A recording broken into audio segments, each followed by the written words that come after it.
Hi, thank you for watching. I'm Adam Winston from the Emek Learning Center, and I'll just share a few brief thoughts on this week's Sidra. It's a double portion, Nitzavim-VaYelech, and the events begin with Moshe Rabbeinu gathering the Jewish people before God on the day of Moshe's death to seal a covenant between us, the Jewish people, and HaKadosh Baruch Hu, the Holy One, blessed be He, to establish Him as our God and to establish ourselves as His nation on this earth. And the language of the pasuk, the language of the verse when explaining this, is that we must seal a covenant, Laman Hakim Oscha Hayom Lo La'am. So Rashi, the great commentator, explains, why does the verse have to say Hayom, today? Ostensibly, we know that any covenant is being sealed on the day on which the events were written. Rather, Rashi says it doesn't mean Hayom, today, but Kayom Hazeh.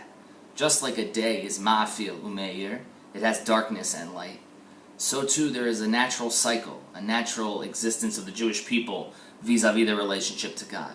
That there's a darkness of curses that is necessary to keep us in fear and on point, so to speak, and there must needs be a series of blessings to follow that. There's a darkness and then a light. I think in a broader sense we see that thought of a natural sequence, a natural cycle of events in Jewish history explained later on. We see in chapter 29, verse 27, the pasuk says, "Vayashlichem el eretz acheres kayom hazeh," that if we don't fulfill the ratzon, the will of Hashem, that He will send them to another land. And the lamed is enlarged in the word vayashlichem. And Rav Shimshon Raphael Hirsch explains that why is the lamed the letter that's enlarged? Because lamed is lashon lelamed, to teach. And it's to teach us that wherever we are sent, wherever God chooses to send a Jew, amidst that exodus that must necessarily happen, it's not b'mikra, it's not coincidental that he ended up there. That all of Jewish history, and in particular every history of every Jew that ever lived, is not coincidental, but rather, in the lashon of Rav Shimshon Raphael Hirsch, the Elokei HaHistoria, the God of history, the great painter who painted all of human history, has sent us wherever we are located at any particular time for a purpose. It's that sense of destiny that a Jew has to internalize.